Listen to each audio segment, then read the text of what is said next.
Hey there, I'm out scouting some trails for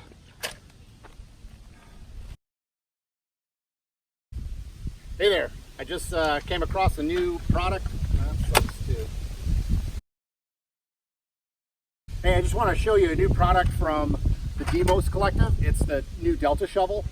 This all aluminum shovel has a, look at the extension on this thing. It collapses all the way down to here. The shovel can fold all the way up, so it's super portable.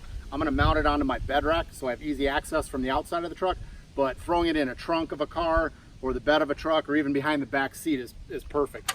So this fully collapsible, all aluminum, made in the USA shovel is going to be my go-to shovel for overlanding.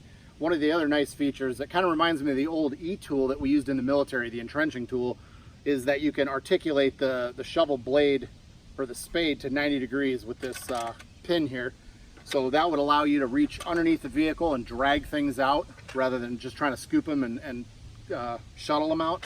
You can actually kind of grab an obstacle and pull it out. So this is going to get some testing in the next few weeks as I head out to Colorado and Utah. So stay tuned to the Gear Bunker for more information on the Delta shovel from the DMOS collective.